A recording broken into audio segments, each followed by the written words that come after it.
Mata upu e 53, o le puapuanga o le Mesia. O ai e ua talitonu la matou upu e taulongolongo atu. Ua whaalia ia te ai le a ao Yehova. Na tupu ai o ia e pei o se tātupu i o na luma. E pei o le pongai le nuunau mati. E le au le lei pe la le lei o ia. A tātou vava ai ia te ia. E le aiso na matango fie. Ina ia tātou mana na awai ia te ia.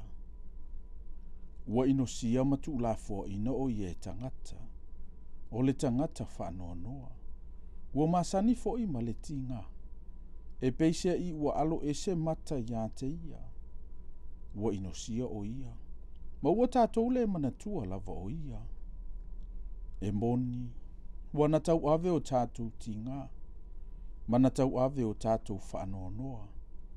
A ua tātou manatu o ia ua taia. Ua fasia e le atua. Ma ua whaati ina ina.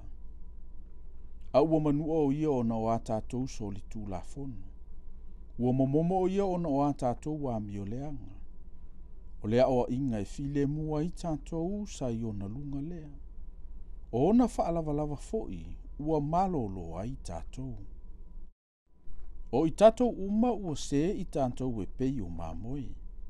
Ua taitasi ma whaasanga i lona lava ala.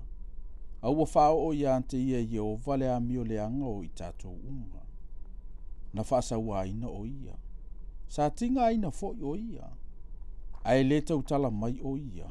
E peo le tamai mamoe ua taitai ina ia fasia. E peo le mamoe foi i luma o e sele lona fulufulu.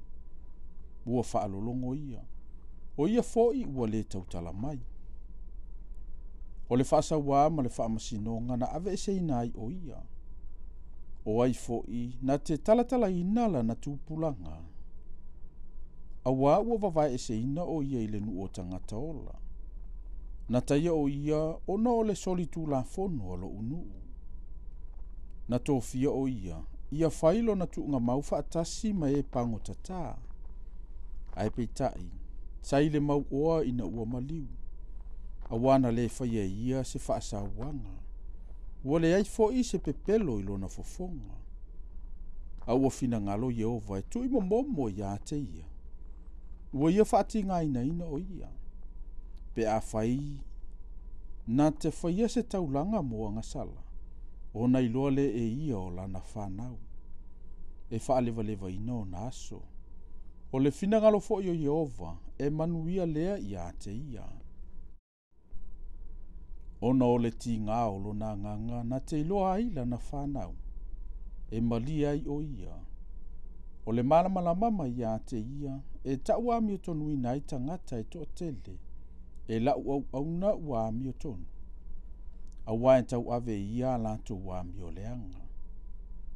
O le mea lea, o te wawae ai, se vaenga mo ia whaatasi ma e uasili.